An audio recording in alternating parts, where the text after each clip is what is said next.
À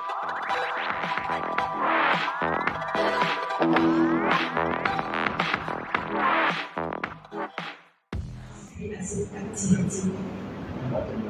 Nous vous remercions.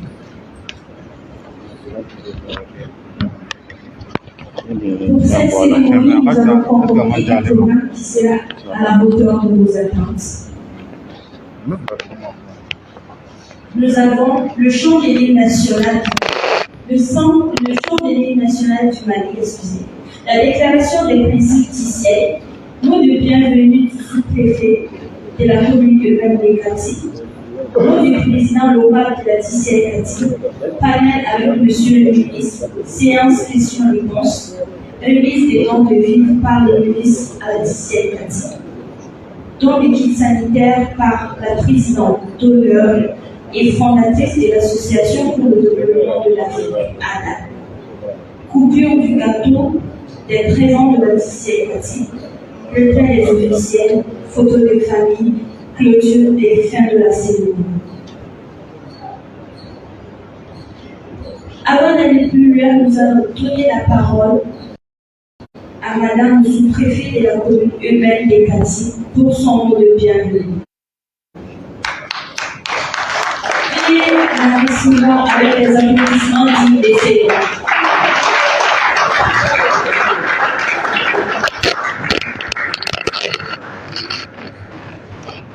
Excusez-moi.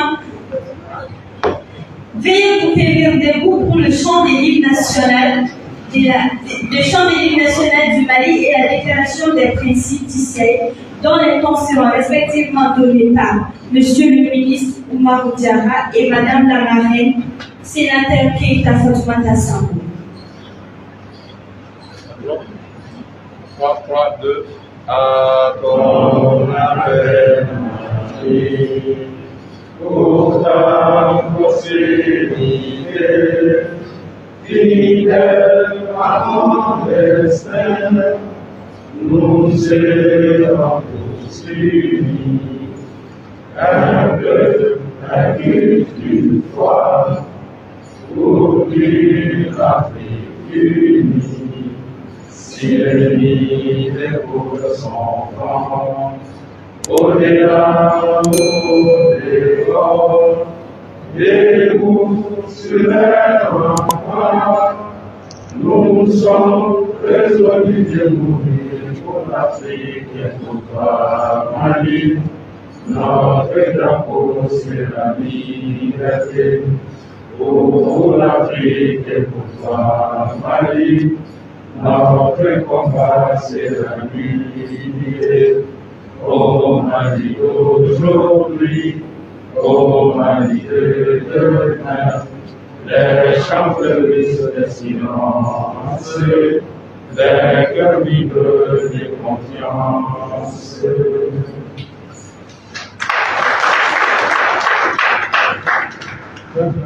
Nous croyons que la fraternité humaine ensemble la souveraineté des nations, que la liberté des individus, la justice économique, Et le vérité doit s'appuyer sur la croyance sur la lumière, la personne humaine et la vérité de richesse, et que c'est la humanité constitue le corps de l'homme. Je vous remercie.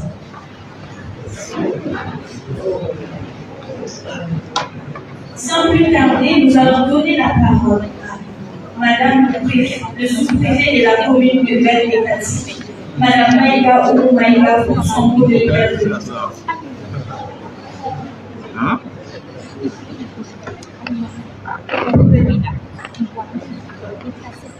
Monsieur le ministre et sa délégation, Madame la marraine, les invités d'honneur, chers participants, permettez-moi, au nom du préfet du cercle de famille et au mien propre, de vous souhaiter la bienvenue à la cérémonie de clôture de la jeune chambre internationale de Kati. Je vous remercie.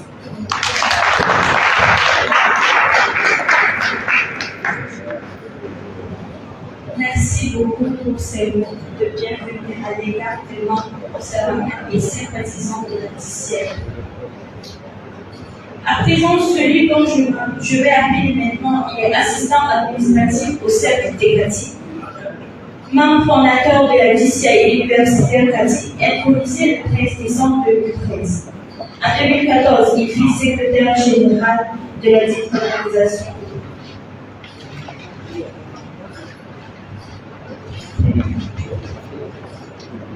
En 2015, vice-président exécutif de la DCL universitaire Kati. En 2016, président local de la DCL universitaire Kati. Après son transfert à la DCL Kati en 2017, il fut nommé en 2018 chargé des affaires sociales.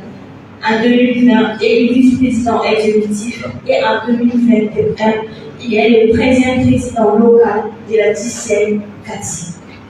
Assistant formateur à la DCL Kati, marié et père de 2 enfants, recevez avec des applaudissements dignes de ses noms le président 2021 de la DCL Kati, l'ami Kissimam Bengali Moussou.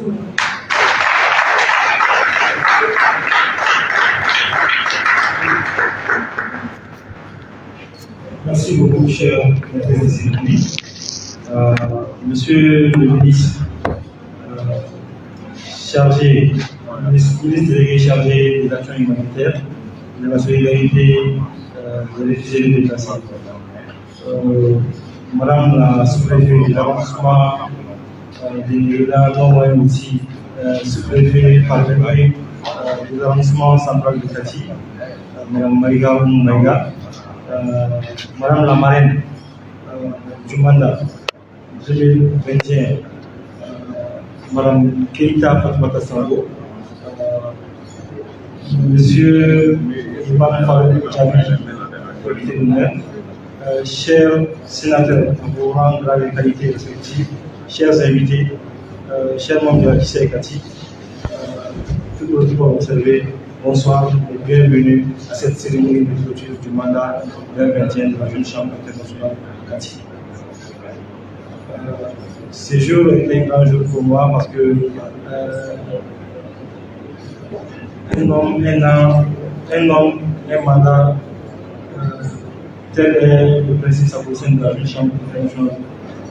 Et nous sommes à la fin du mandat. Et durant le mandat, nous avons pu amener beaucoup d'activités. Et on parle sur le plan communautaire où on peut citer les projets de 27. Et ces projets est encore en vue en 2022 où on a eu à partager un repas avec les orphelins du centre des rois de Kati, chercher le maximum de vivres également à leur donner. Et à la suite de ce projet, notamment la DCL urbanisme Nankana, la DCL universelle Kati, la DCL Kolokani, la DCL 5 et la DCL Mokolefa. Et ça, c'est en termes de développement individuel. À côté de ça, je pense que l'année a été vraiment remplie en termes d'activité pour la DCL Kati. Donc aujourd'hui, cette cérémonie est une opportunité pour nous de remercier sincèrement ceux-là qui nous ont accompagnés depuis le début du mandat et ceux-là qui ne savent jamais que nous accompagnent. À commencer par le parrain et la marraine du mandat, notamment le parrain Latifirouni et la marraine Keita Fatoumata Sango.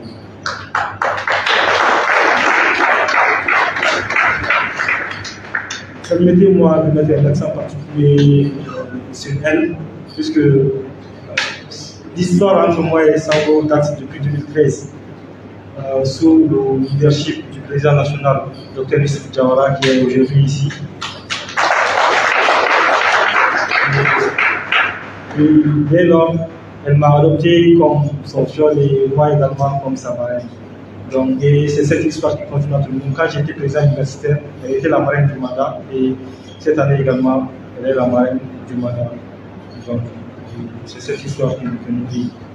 À côté de cela, c'est continuer à remercier également le préfet du centre de Kati qui nous a beaucoup accompagnés, toutes les autorités locales, administratives et politiques de Kati également. Et les organisations locales, c'est évidemment négatif. Nos aînés passent présidents des organisations locales, mais aussi et surtout les membres de la DCA-Gati. Et vous trouverez ici toute la gratitude de la mauvaise personne du comité directeur local 2021. Donc, je vous remercie beaucoup.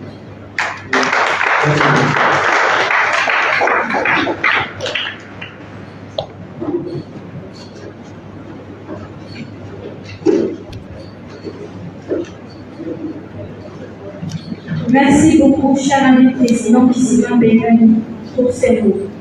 Nous allons revenir en arrière en présentant nos excuses à l'imam Farouk Diallo. On l'a présenté comme islamologue. Pour la radio, il est économiste islamologue.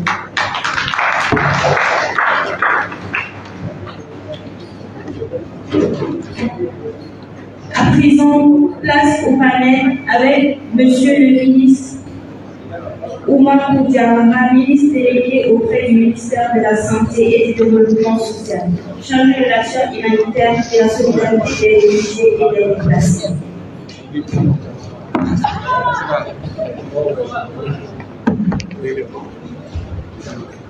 C'est bon, Vital? Merci. Apparemment, tu vas payer pour la vie. Ah oui, c'est sûr. Tu veux faire un mélange entre les Jawara et les Jara. C'est mon grand frère. C'est un peu compliqué, mais bon, c'est entre eux là, parce que ce sont des frères. Ils vont régler, tu vas devoir te payer. Monsieur le ministre, avec votre permission, on va respecter le protocole. Monsieur le ministre, Madame le sous-préfet central de Kati, Monsieur le représentant du maire de la commune urbaine de Kati, Monsieur le représentant du président du conseil du cercle de Kati, tous occupés à des activités de représentativité politique aujourd'hui. Cher ami, président local de la Jeune Chambre internationale Kati, mon cher filleul, Kisima Megali. Chers amis, présidents d'organisations locales, mon cher oncle à moi et mon mentor, Imam Farouk Diallo, économiste islamologue. Cher ami, Dr Youssouf Diawara, sénateur de la Jeune Chambre internationale Mali, mais également président du parti LMA. Distingués sénateurs de notre organisation de la Jeune Chambre internationale et distingués invités en courant grade et titres respectifs, tout protocole observé. Très chers partenaires des médias, bonsoir à tous. Effectivement, avant de donner la parole à Monsieur le ministre pour son message, c'est juste expliquer un peu ce concept qui nous est cher à la Jeune Chambre internationale qu'on appelle communément l'Open Forum. C'est une forme de panel pour, au-delà des discours, au-delà des mots, avoir un échange avec la personnalité que nous recevons. La Jeune Chambre internationale est une école de formation à la citoyenneté active, mais aussi et surtout au leadership pour les jeunes.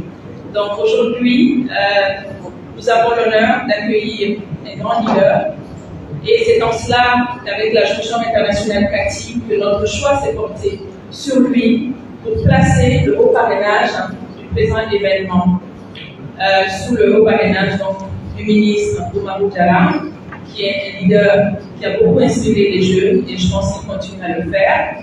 Et ce serait dommage qu'il ait juste un discours qui s'en aille. Donc, c'était important pour nous d'avoir cet open forum. Il va transmettre un message, mais nous allons surtout donner l'opportunité aux invités ici présents, à ceux qui veulent poser des questions, pour qu'on puisse interagir et qu'ils puissent répondre à nos questions. Voilà, c'est l'échange vivant qui nous donne un aperçu de son parcours. Il pourra nous livrer aussi des conseils en termes de leadership.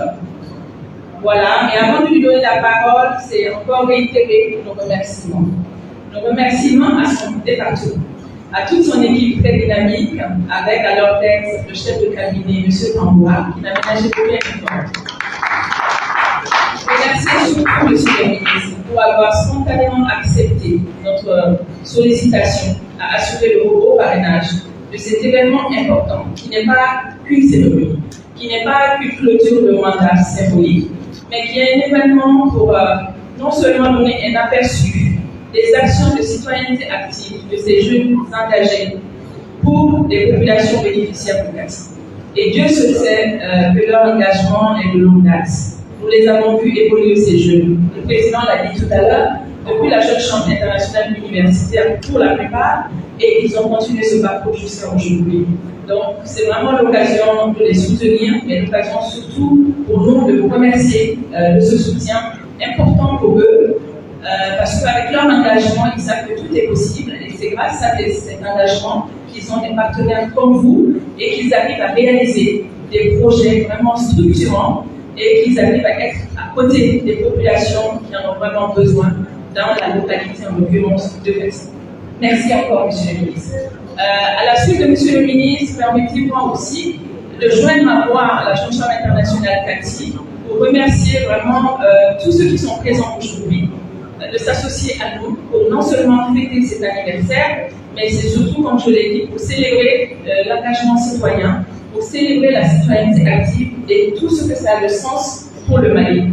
Nous l'avons toujours dit, cet engagement de tous est demandé et le Mali a besoin de tous ses fils. Et pour cela, il faut ces fils bien formés qui s'engagent et qui continuent à être soutenus par qui le doit. Et nous sommes très heureux aujourd'hui d'avoir vraiment nos autorités à nos côtés dans ce sens-là. Et nous ne sommes pas étonnés d'ailleurs parce que pour qui connaît le ministre Maroudara, ça fait plusieurs années maintenant que je le connais et c'est sur le chemin de l'engagement citoyen que nous avons été présentés et que nous connaissons. Il est passionné du Mali, il est passionné du service aux Maliens et de comment soulager vraiment les populations maliennes. Donc, ces convictions et ces valeurs fortes nous lient et je ne suis pas du tout étonnée qu'il ait répondu présent aujourd'hui avec toute son équipe. Merci à tous ceux qui sont présents, merci aux autorités de Kati, merci à tous les leaders communautaires d'ici d'être aux côtés de la Jeune Chambre internationale Kati. Donc, sans plus tarder, Monsieur le ministre, peut-être qu'on vous laisse la parole pour votre mot avant d'avoir un échange interactif avec votre permission. Merci.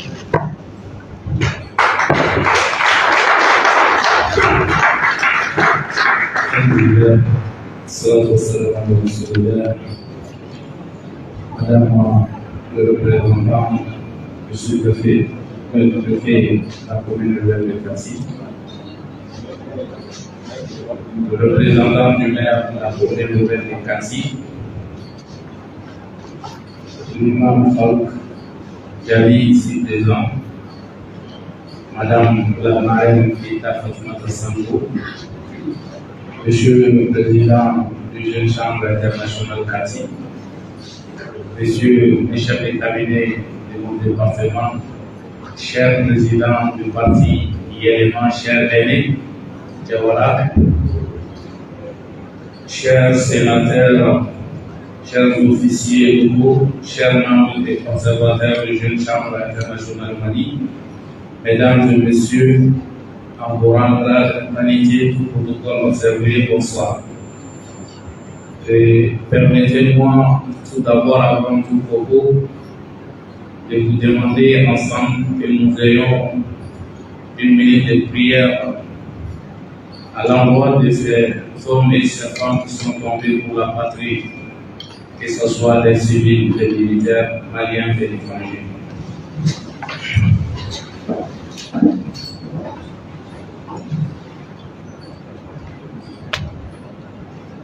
Je vous remercie.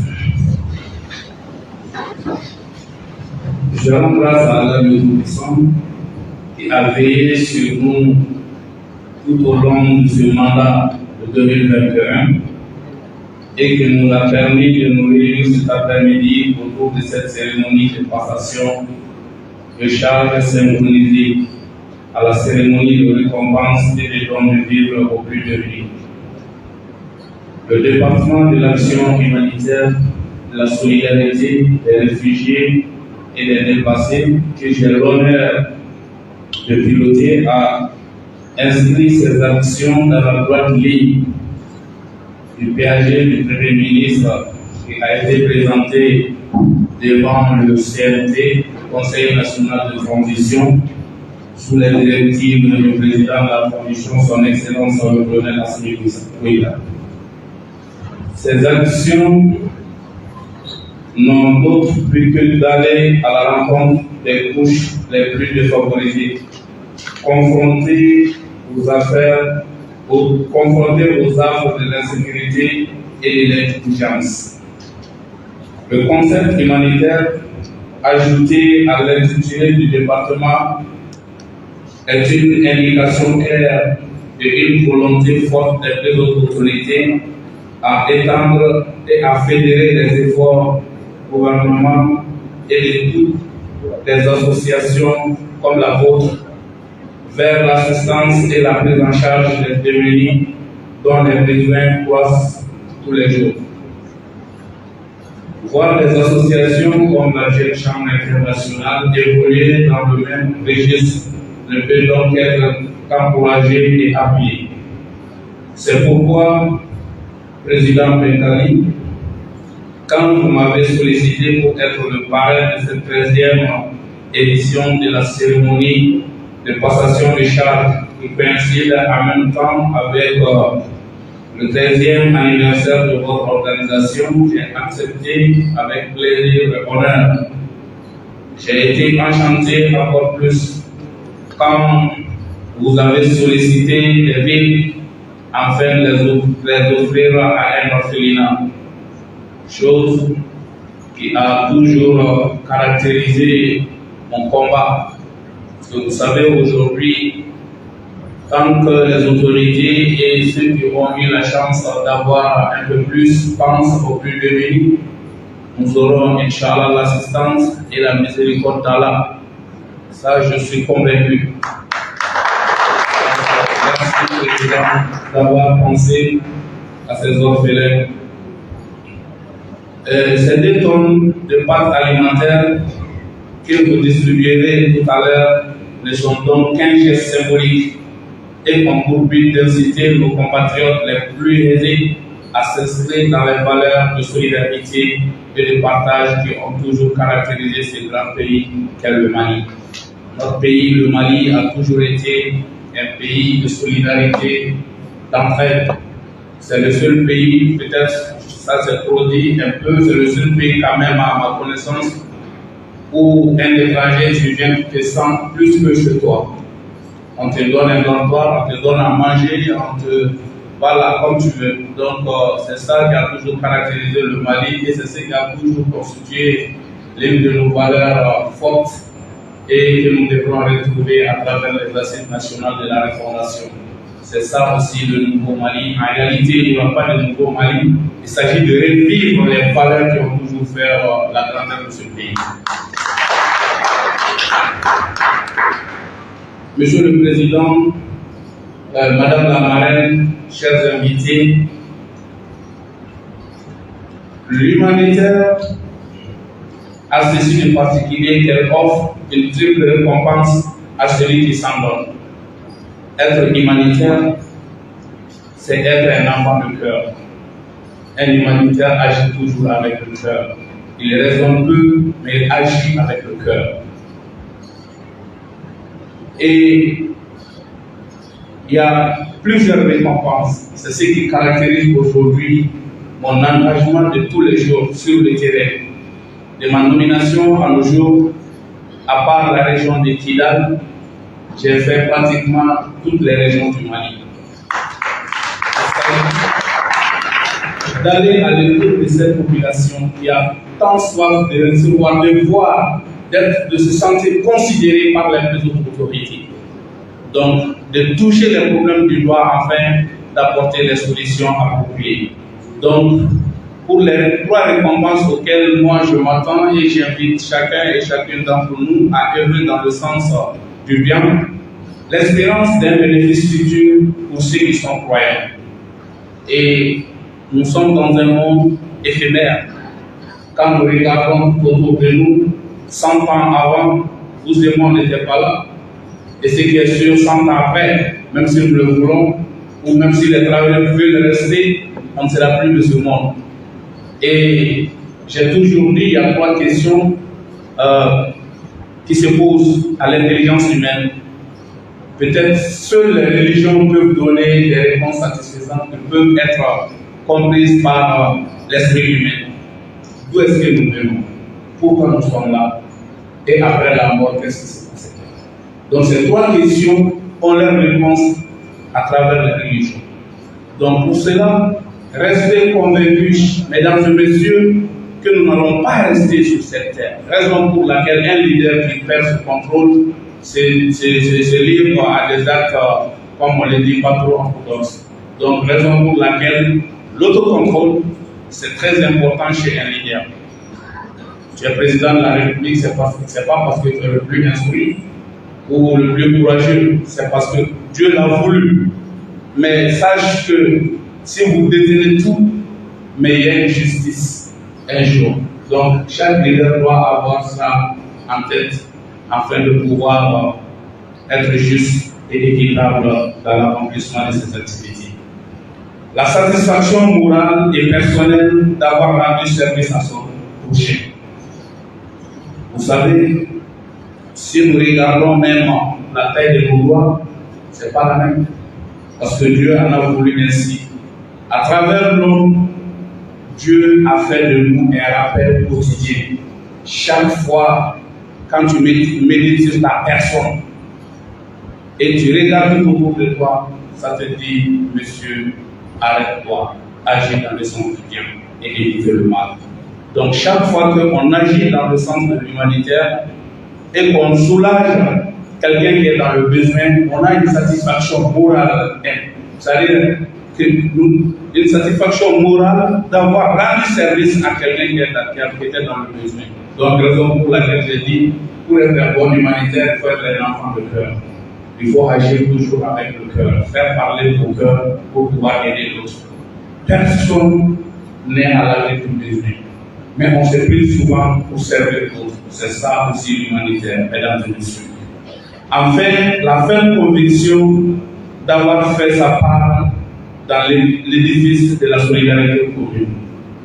Vous savez, au départ, quand nous regardons la création des cieux et de la terre et tout ce qui nous entoure, vous conviendrez avec moi que Dieu a voulu nous donner un message à travers la composition de nos familles, de nos sociétés. Il ne pouvait nous créer comme il l'a fait avec les autres créatures.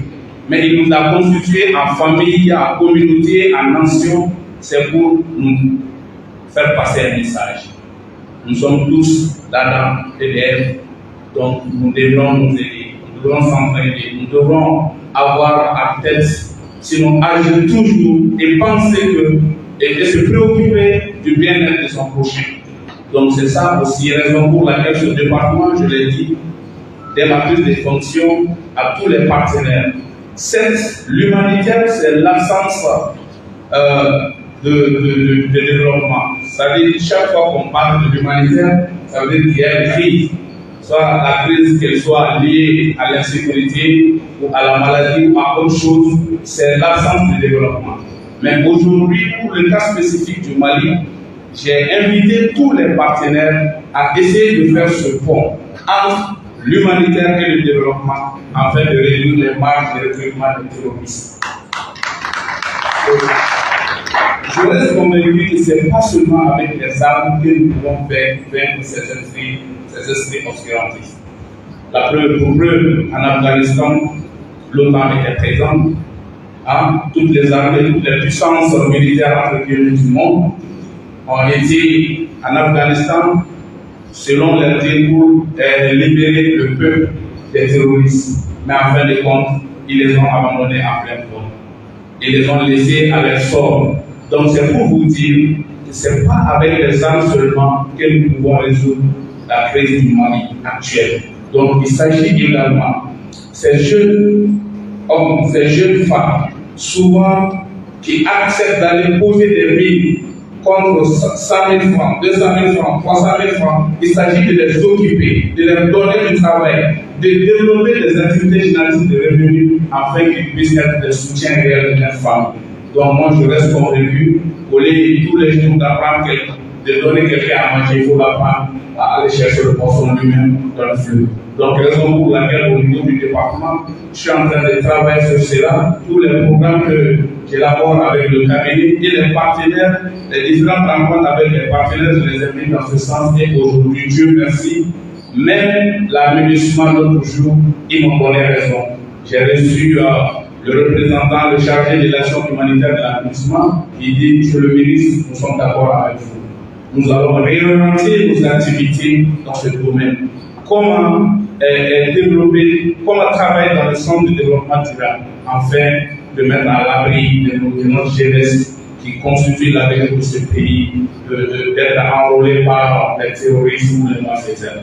Donc voilà, en ce sens, mesdames et messieurs, aujourd'hui, au niveau du département, nous sommes confrontés à d'énormes défis. Vous savez, tant qu'il y a la crise, il y aura toujours le mouvement de population. Aujourd'hui, les populations déplacées internes sont autour de plus de 400 000 personnes.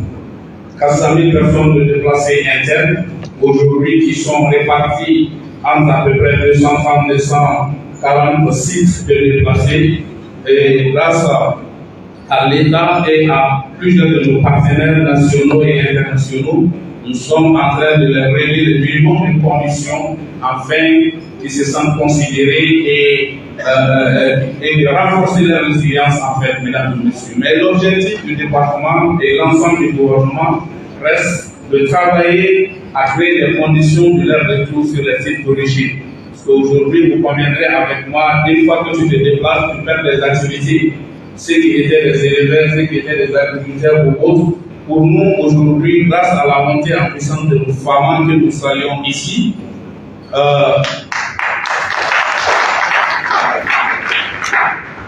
l'insécurité, comme on le dit, souvent nous déplorons certaines situations. L'insécurité a gagné du terrain. Et mesdames et messieurs, d'aucuns parlent d'une crise diplomatique entre le Mali et certaines puissances. Il n'y a pas de crise. Seulement les autorités actuelles sont parties d'un constat. Le Mali aujourd'hui, quand je le présente comme un grand malade, ce grand malade, depuis presque 8 ans, avait seulement mal à un doigt. Et nous avons fait recours à un médecin pour nous aider à trouver une solution à ce mal. Et la maladie a presque atteint tout le corps aujourd'hui. Nous avons juste voulu renforcer le médecin ou changer même d'hôpital, pour voir pourquoi ne pas changer d'ordonnance. Donc aujourd'hui, c'est ça la réalité. Nous ne sommes ni contre la France, ni contre d'autres pays du monde. Le Mali est un pays de reconnaissance. Nous reconnaissons tous ceux qui nous ont assistés, qui nous ont aidés pendant cette difficulté depuis presque une décennie. Mais il s'agit pour nous, en tant que peuple souverain, en tant que responsable d'un peuple souverain, de protéger notre population, d'amener les voies et moyens nous permettant de recouvrir l'intégrité territoriale et d'asseoir une sécurité durable pour le développement. Sans paix, pas de développement. La paix est la quintessence de tout projet de développement. Donc c'est à cela que nous sommes en train de travailler, mesdames et messieurs. Donc, et en plus de nos déplacés internes, nous avons également les réfugiés. Vous savez la différence entre un déplacé et un réfugié. Le déplacé interne, peut-être il a perdu la présence physique sur son site d'origine, mais il a pu trouver quand même refuge sur lui, sur son territoire d'origine. Donc c'est ça les déplacés internes. Maintenant pour les réfugiés, ils ont pu trouver refuge, comme on l'a dit, chez le voisin, dans d'autres pays, dans d'autres nationalités, soit liées à la crise ou à des conflits politiques. Donc aujourd'hui, le Mali compte à peu près 155 000 réfugiés qui sont répartis entre le Burkina, la Mauritanie et le Niger. Donc nous avons le plus grand nombre de nos réfugiés au niveau de la Mauritanie qui sont au nombre à peu près de 71 000 personnes. Et au Niger, nous en avons à peu près 61 000 et au Burkina 23 000 personnes. Mais les Burkinabés aussi ont à peu près 13 000 réfugiés chez nous ici. Voilà en substance, mesdames et messieurs, les défis auxquels mon département est confronté et nous sommes en train de travailler tout en créant les conditions de leur retour au bercail. Et même il n'y a pas plus qu'une semaine, vous aurez constaté sur les réseaux le retour de certains de nos réfugiés qui étaient au niveau du camp de Bera, qui sont retournés dans la commune de Soundri vers Niafounké. Donc ça veut dire que l'État est en train de travailler et petit à petit certaines zones sont en train d'être sécurisées. Mais aujourd'hui, l'ennemi est en train de changer de fusil d'épaule. Au lieu d'affronter l'armée directement, parce qu'ils savent qu'aujourd'hui les FAMA montent en puissance avec l'acquisition de matériel de combat sophistiqués, ils s'attaquent à la population civile afin de déstabiliser le pouvoir central. Donc, si vous avez vu le cas de Songo l'autre jour, ils ont brûlé vif 31 personnes dans un bus où c'était que des femmes et des enfants qui n'avaient ni de couteau, ni de bâton, ni de fusil. Elles partaient juste au marché, faire le marché hebdomadaire comme d'habitude. Donc, c'est uniquement dans le but de créer la psychose auprès de la population afin de dire les autorités ne foutent rien pour nous amener dans une autre crise. Donc, aujourd'hui, croyez-moi, mesdames et messieurs, notre engagement sous le leadership du président de la transition, du premier ministre Dr. Sougal Boukala Maïga, nous restons déterminés à redonner au Mali sa dignité, sa souveraineté et à aller vers une élection crédible et transparente afin de terminer notre transition.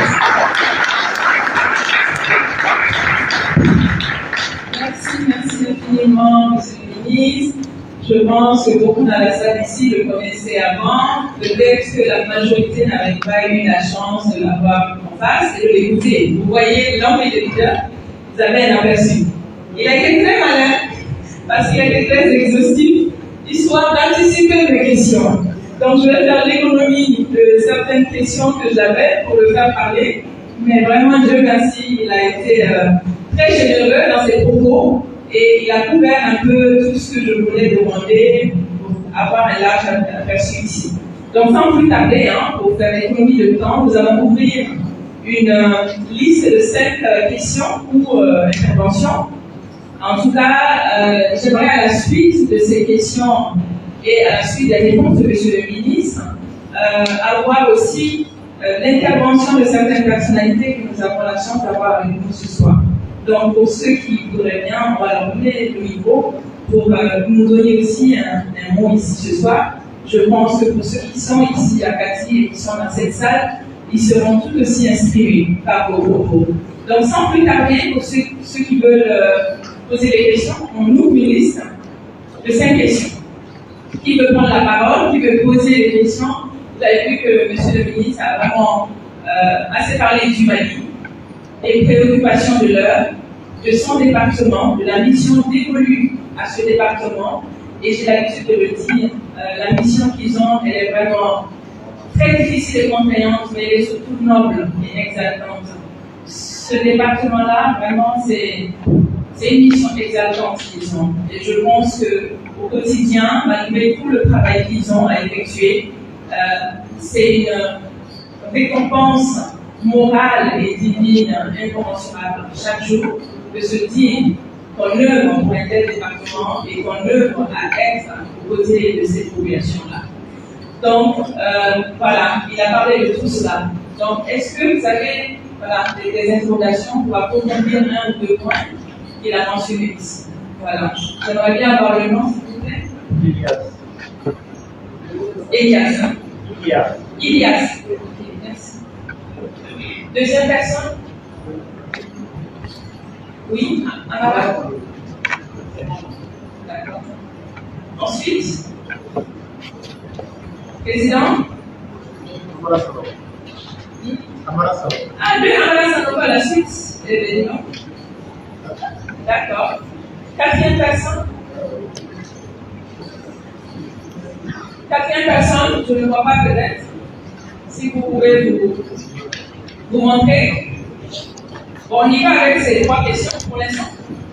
Est-ce que Mika, tu peux donner le micro, s'il te plaît? D'abord à Ilias. Le micro qui est là.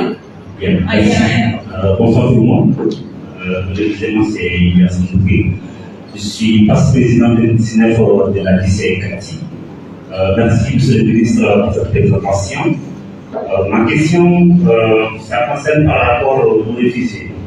Les réfugiés, des gens qui ont laissé leur localité pour notre localité.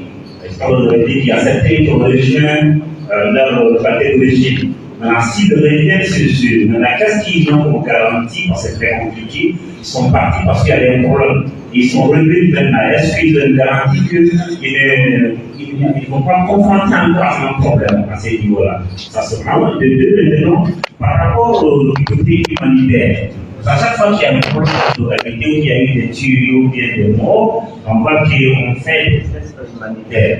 Alors, est-ce que ces gestes humanitaires-là peuvent remplacer ces hommes et ces femmes-là qui sont battus? Ou bien c'est en quel sens exactement que ces dons-là ont été faits? Merci.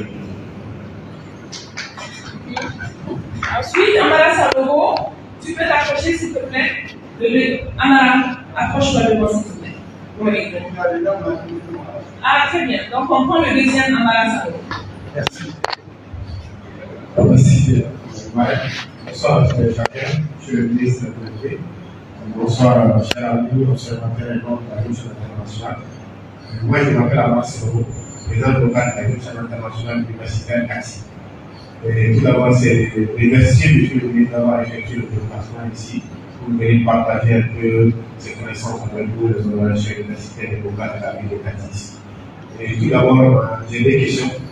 Ma première question, comme l'a dit la marraine, le ministre est vraiment ingénieur. Est-ce que le ministre peut nous dire un peu son parcours professionnel pour rencontrer un peu comment le leader est arrivé jusqu'à ce point? Et la deuxième question, comme nous sommes, je vois qu'actuellement le pays d'action humanitaire évolue beaucoup.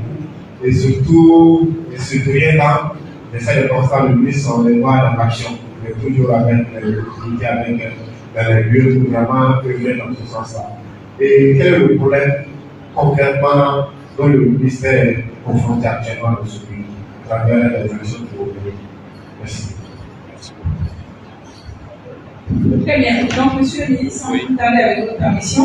La première question d'Ilias, le premier volet de cette question portait sur les réfugiés. Il voulait savoir, pour leur retour, quelle garantie en fait ils avaient pour être confrontés au même problème. En fait. Ok. Merci à M. Elias pour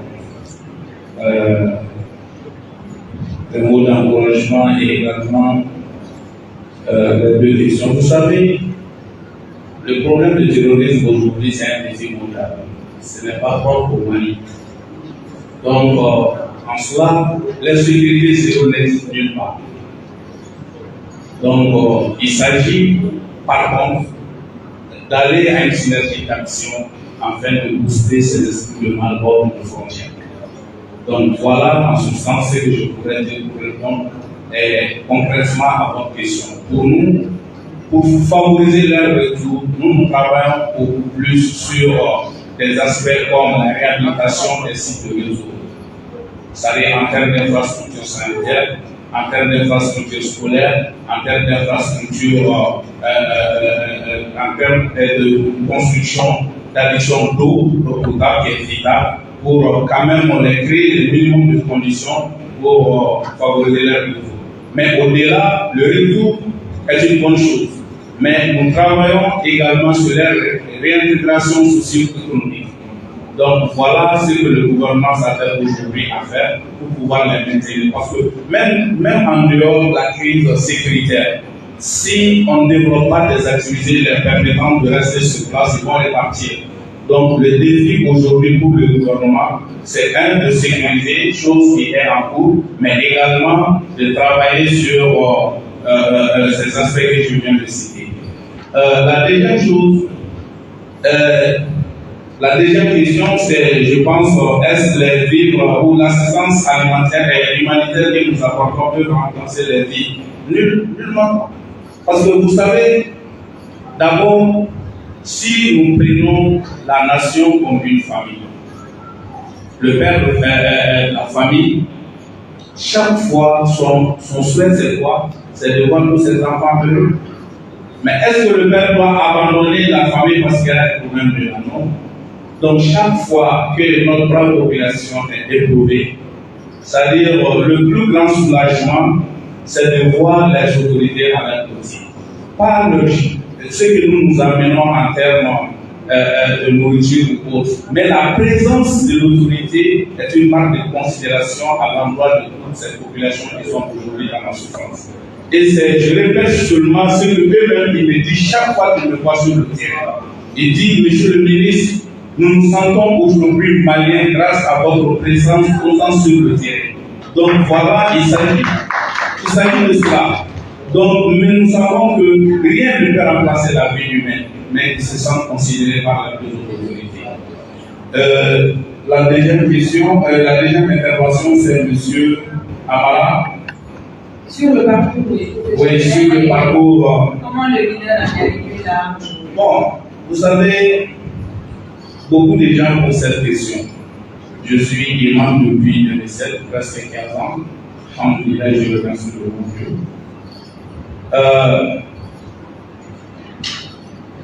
L'imam Diarra est comme vous. Je peux dire que j'ai fait des choses que bon nombre d'entre vous ici n'ont pas fait. Parce que j'ai eu la chance quand même d'être licencié dans l'équipe au niveau du championnat national de football du Mali. J'ai joué en deuxième division, je sais que beaucoup d'entre vous n'ont pas fait cela. Donc j'ai joué avec Asie FC. En 2001, j'étais au stade Gion. Donc c'est pour vous dire, je suis un peu produit de l'école classique. Je n'ai fait ni la madrasa, ni l'école coranique. Mais c'est le sens de la responsabilité qui a fait de moi un imam aujourd'hui. Je me rappelle quand j'avais 16 ans. Mon chef de cabinet ici présent était le président de la jeunesse musulmane du quartier. Lui, il venait juste de terminer ses études. Donc, il a eu son premier emploi en situation. Donc, la jeunesse musulmane m'a proposé comme président. Comme je pourrais m'occuper d'une fonction dont j'ignore les tenants et les aboutissants, c'est ce qui m'a poussé à aller chaque nuit après l'école, je vais sur le crameau, j'apprends le Coran. C'est comme ça que j'ai appris le Coran jusqu'à aujourd'hui. Donc, je le dis souvent pour que les uns et les autres puissent me comprendre. Je n'ai pas fait l'école privée, j'ai fait l'école publique. Mon parcours, de 89 à 95, j'étais à l'école fondamentale de Missabou. Je n'ai pas quitté les 3 premiers, ça s'appelle le vérifier. Et de là, j'ai fait mon second cycle à Elimandou. La même chose. L'année où j'ai eu mon DF, tous les élèves de Missabou qui étaient au second cycle d'Elimandou, je suis sorti comme le seul boursier. Mais pourtant, souvent, il m'arrivait de chômer 2 jours par semaine pour chercher à manger pour que la famille puisse manger. 2 jours par semaine. Donc, c'est pour vous dire, j'ai fait le lycée Grégory, qui est connu à Bamako, et j'ai fait la FLASH, la faculté des lettres, arts et sciences humaines, option géographie de développement. Donc, comme emploi, j'ai fui consultant junior dans un bureau d'études. C'est une entreprise créée par un Sénégalais qui était là au Mali. J'étais d'abord à la direction nationale de l'urbanisme pour le stage de la Belge. Donc c'est là alors que c'est sorti sur le terrain. Donc on a échangé et puis je suis devenu consultant junior de son entreprise où nous nous occupions de l'étude d'impact environnemental. Et là, la plus grande centrale thermique jusqu'à nos jours, c'est la centrale de Palengue que ATT a eu à construire dans le temps. C'est moi qui ai fait l'étude d'impact environnemental en partenariat avec l'UNTEC en France. Donc, et dans le domaine dans la vie professionnelle toujours, j'ai également occupé le poste de responsable logistique dans la même société où pratiquement je m'occupais de tout ce qui était logistique et transport de blé, de firmes et autres. Des plus grandes sociétés là-bas du Mali, qui parlent de plus grandes sociétés, par là de Pramali, par là de Grand Moulin de Bamako. Donc j'ai travaillé pour cette entreprise pendant à peu près 5 ans pour en fait créer la mienne que j'ai dénommée à son temps ATAS, Agence Tambaoula pour l'assainissement, le commerce et autres. Donc jusqu'en 2018, j'étais dans ça. Quand j'ai commencé le combat, parce que je suis un acteur majeur à travers le mouvement Sabati 2012 de l'élection de M. Ibrahim Bokar Keïta. Mais depuis 2014, j'ai été déçu par sa gestion. Donc j'ai commencé à combattre l'État pour me racheter auprès de cette population dont je les ai invités à voter le président Ibeka. Je l'ai fait, c'était une manière pour moi de me racheter. Et du coup, vous savez, ça ce n'est pas sans séquelles. Et là, j'ai laissé beaucoup de plumes. Un beau jour, j'ai dit, bon, l'entreprise aujourd'hui, moi, l'imam, avec nous, notre chapelet, nous, on peut vivre, même si on ne vit pas notre maison, à prier. J'ai dit aux éléments de l'entreprise, on veut me pousser à voler. Parce qu'on m'a proposé des contrats, je ne dirais pas le nom du ministère ici, un marché fictif. Je me suis dit c'était un piège. Et puis, ma fonction et ma dignité et surtout mon engagement politique ne me permettaient pas de faire un marché non livré. Donc, dès que j'ai refusé cette proposition, peut-être le département m'a bouclé toutes les portes, j'ai dit bon, c'est Dieu qui m'a créé, c'est lui qui sait comment me donner à manger. Donc j'ai fermé la porte de l'entreprise, j'ai continué mon combat politique, mais tout en restant un consultant disponible. Pour souvent je voyageais sur Dakar pour aller donner un coup de main à notre filiale qui était à Dakar. J'ai un peu travaillé avec eux. Donc bref, mesdames et messieurs, voilà un peu le parcours vie professionnelle. L'imama, oui. Bon, il y a un petit secret là, je vais le dévoiler ici. Bon, en fait, la formation au Maroc, c'était une forme d'exil. Parce que vous vous rappelez, en 2017, on a assassiné un jeune imam à Missou. Et jusque-là, les enquêtes n'ont rien donné. Et le jeune en question était un membre de mon association. Mieux, je faisais des activités avec lui.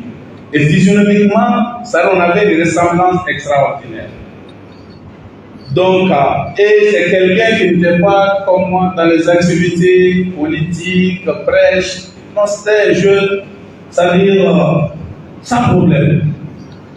Mais depuis là, j'ai dit, peut-être celui qui l'a assassiné les êtres trompés aussi. Et il y a beaucoup d'autres menaces.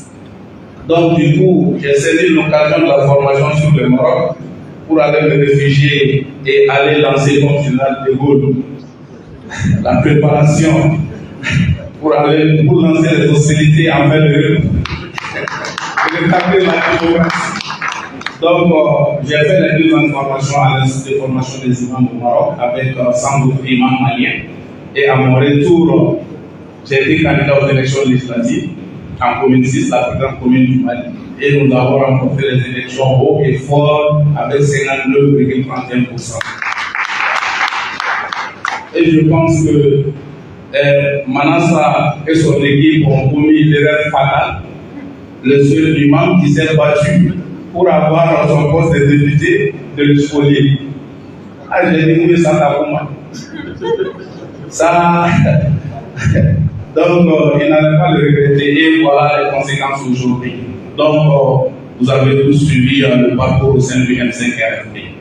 Mais le plus important, mesdames et messieurs, il faut avoir des principes dans la vie. C'est ce qui m'a surtout sauvé en tant que jeune leader. D'abord, quand on a été spolié, j'ai été reçu au plus haut niveau avec des propositions pour abandonner les autres députés spoliés. J'ai dit, vous ne comprenez pas. Le jour où nous avons fait la première réunion, demandez au jeune Québec, il était dans la salle. Il y avait d'autres compagnons avec moi. Quand les 31 députés se sont réunis, j'ai juste posé une question. J'ai dit, si nous allons nous réunir, mener le combat afin de récupérer nos sièges, je ne suis pas dedans. Mais si nous allons combattre l'injustice qui a caractérisé cette élection pour que cela ne soit plus au Mali, je suis en première ligne. Donc voilà un peu la naissance du M5RFP. C'est depuis là que nous avons commencé les plaintes, nous avons commencé les démarches, et voilà tous ces qui en ont suivi. L'imam Digo était l'autorité morale, mais j'étais l'autorité spirituelle quand même. Merci beaucoup, monsieur le ministre. Je pense que vraiment, on a eu droit à un large aperçu de tout ce qu'on voulait savoir ici. y compris certaines questions qui ont été posées qui étaient ici dans mon petit carnet. Président, le deuxième volet de ta question, c'est ça. Il voulait savoir, Monsieur le ministre, si vous avez des obstacles pour rencontrer des difficultés. D'abord, département. Rapidement, il est mal. Au niveau du département, vous savez, le PAG du PM de notre gouvernement est basé sur 4 axes. Et malheureusement, nous sommes un peu défavorisés par le budget, compte tenu de l'insécurité, compte tenu de la refondation, compte tenu de l'organisation des élections, compte tenu de la lutte implacable contre la corruption, donc l'avènement de la bonne gouvernance. Donc, ce qui fait que la première difficulté, mais je pense que je suis parvenu quand même à la surmonter, les gens n'ont pas trop senti. Je vous dis, moi, de ma nomination à nos jours, on m'a mis 100 millions à ma disposition, 100 millions, tout compris, 100 millions seulement. Il y a les salaires, il y a tout dedans. Mais plus que moi, dans ma vie, j'ai toujours dit, et ceux qui me connaissent le savent, le plus important pour moi, c'est pas qu'est-ce que je peux gagner, mais qu'est-ce que je peux apporter de plus. Et c'est ce qui fait mon combat. J'ai eu la chance d'avoir des partenaires des échanges. J'ai dit au Premier ministre, il faut me donner une permission d'absence. Et cette permission d'absence, il me dit, mais vous allez faire quoi? J'ai dit, bon, j'ai des partenaires que je veux soutenir, je dois faire un voyage. Il dit, si tu fais un voyage privé, tu n'auras pas droit au RTL, il n'y a pas droit de faire une mission, le billet, ce sera ta charge. J'ai dit, monsieur le Premier ministre, moi je n'ai même pas les fonds pour payer tout ça. Donnez-moi seulement la permission. Donc le Premier ministre m'a accordé la permission. J'ai quitté ici comme un citoyen normal. Quand même à l'aéroport, le président Mokogi, là je me suis senti ministre parce que je suis chez moi. Mais le reste des aéroports, j'ai fait le rencontre des autres citoyens. Et j'ai été à Dakar faire le visa jusqu'à Rome. J'ai rencontré des partenaires. Et Dieu merci, après 24 heures de séjour et de séance de travail, j'ai pu quand même ramener au pays un point droit qui nous a permis d'être aussi ce que nous sommes aujourd'hui.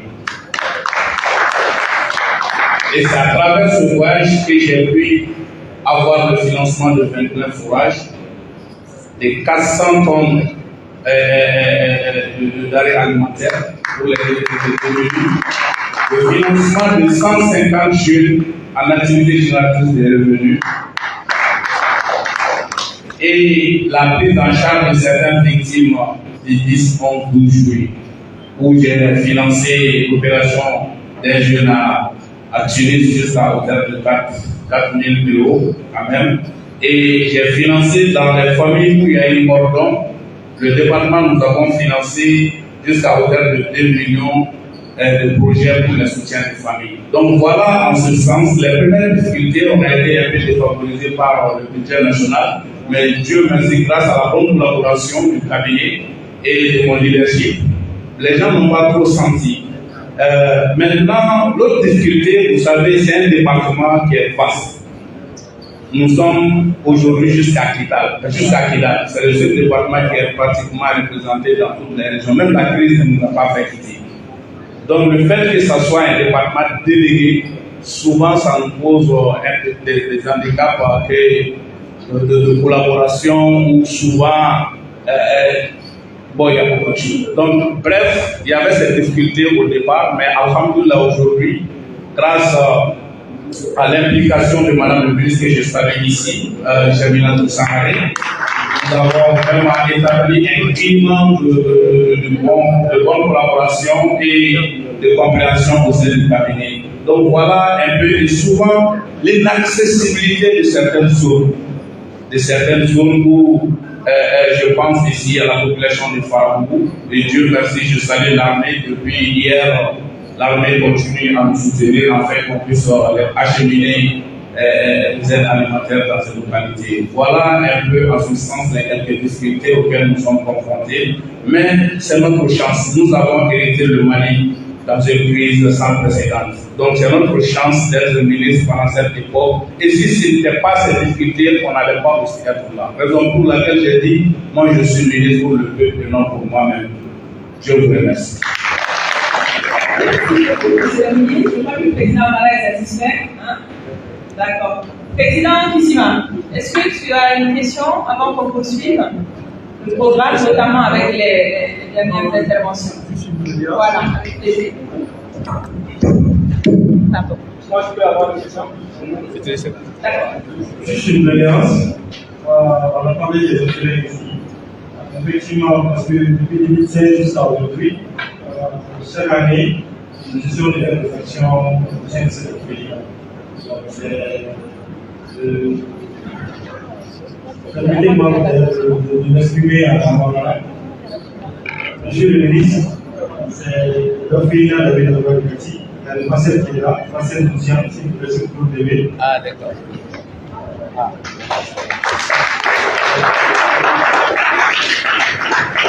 Et il accompagne parce que les enfants sont vêtus en t-shirt. Car toute la famille sur le Christ. Et chaque année, le 1er janvier, nous fêtons le jour de l'homme avec le et après, on cherche le maximum de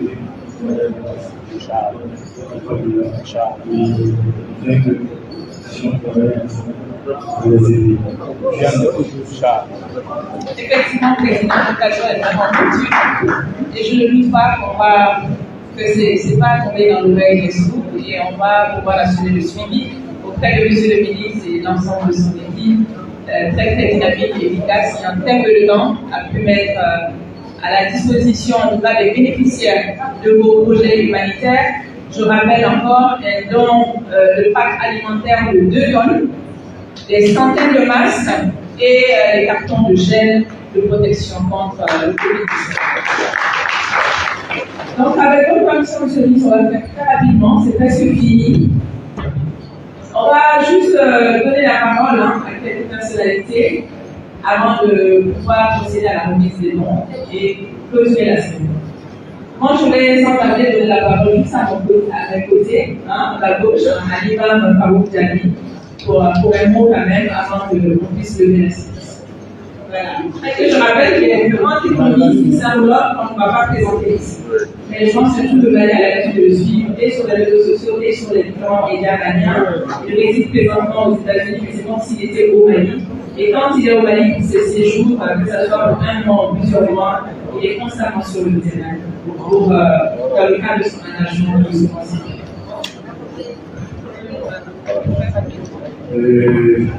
Bonsoir tout le monde. Je suis très heureux d'être parmi vous ce soir. Je remercie M. le ministre, son Excellence, Imam Oumarou Diarra et son équipe qui est dirigée très efficacement par son chef de cabinet, Al Tamboura, que j'ai connu à la vente à Lyon. Bijou Sando, c'est ma nièce. Je voudrais que vous prêtiez quelques minutes sur moi.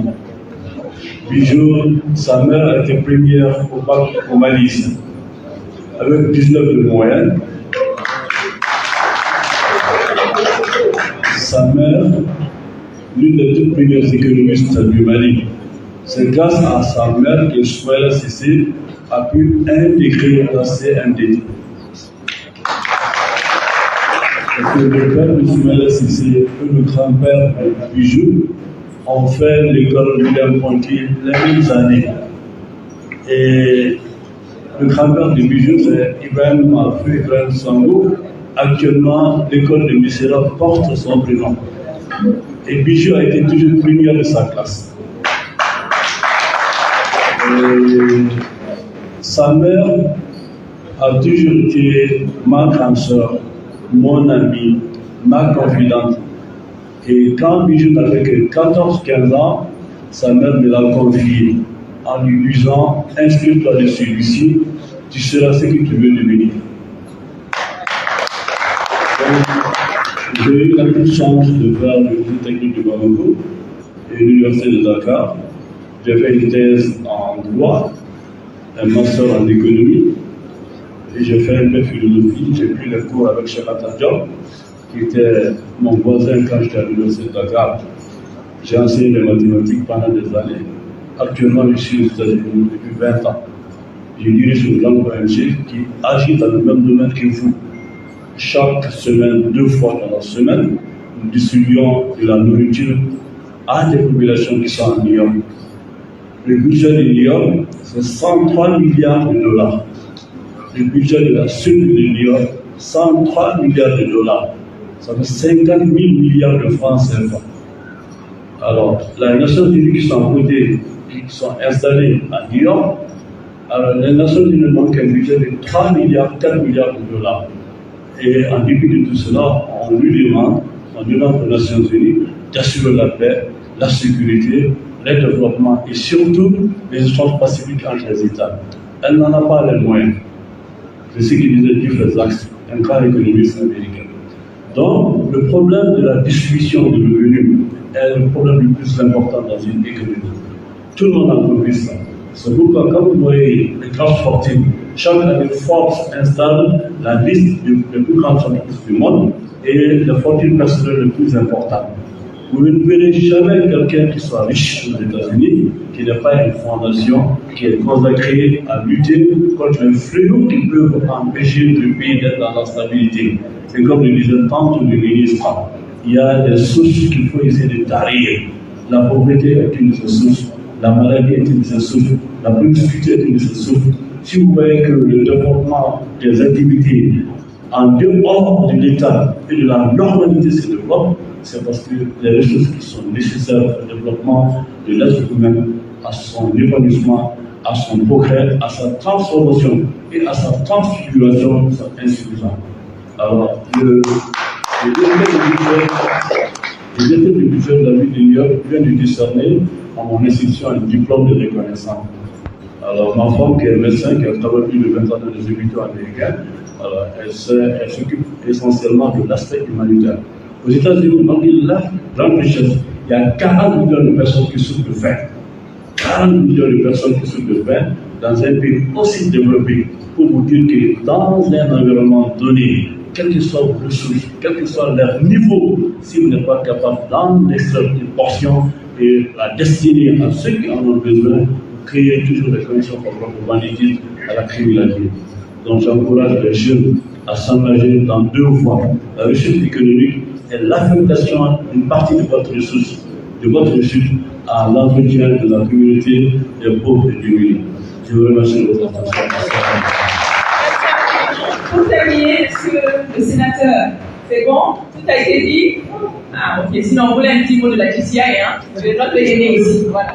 Donc, monsieur le ministre, pour les photos, on va faire la remise symbolique. On a besoin de la photo avec vous pour remettre le don symbolique. Les 2 femmes sont à l'entrée là-bas, je pense que tout le monde a vu. On a amené une petite quantité symbolique avec 6 pour les photos.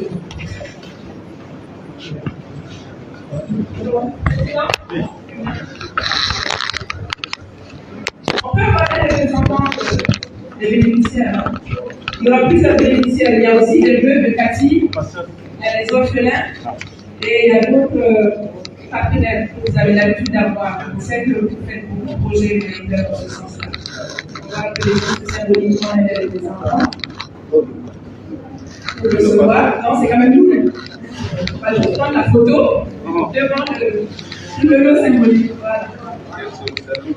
Ah, c'est quand même attention, hein. On ne veut pas le problème à la vie.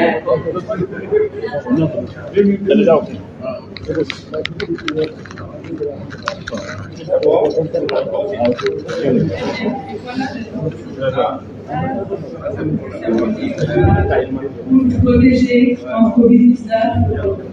Voilà.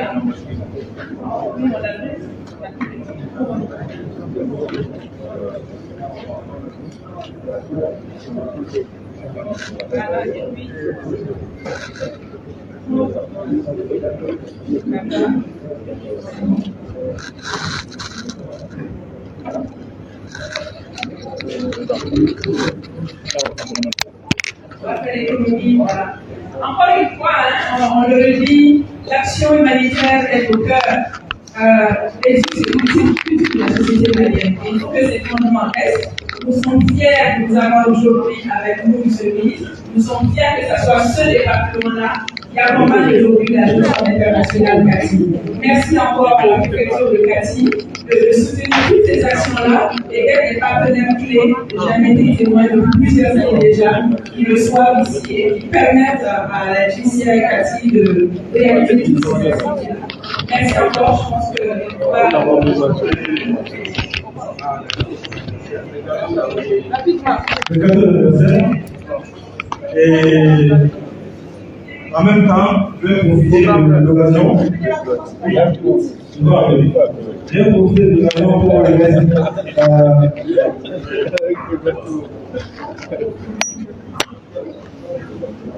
On a fait la président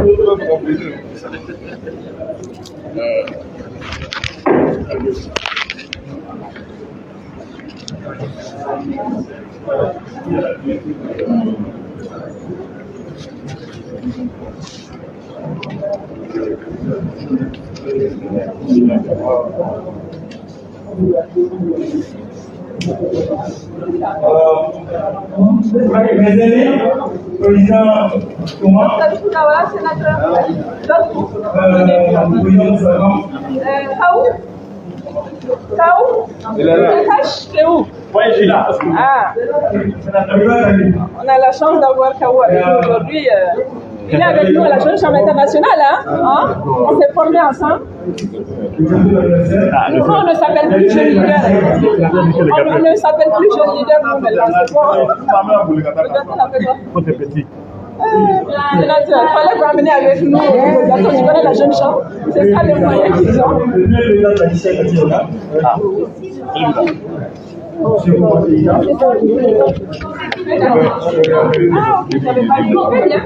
Donc, président approche là, il souffle le gâteau. Ah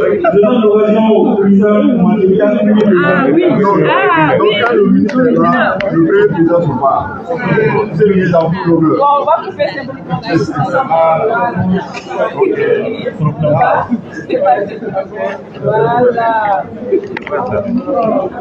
Voilà. Voilà.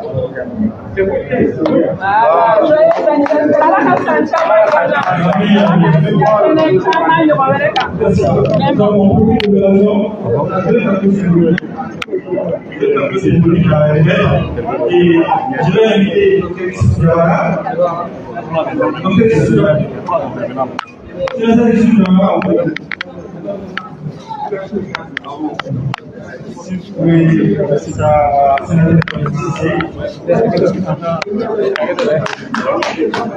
La photo.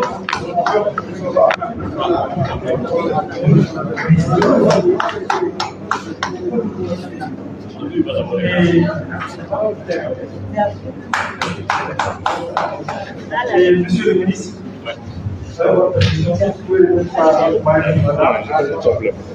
pour toutes les actions qu'il a eu à... Il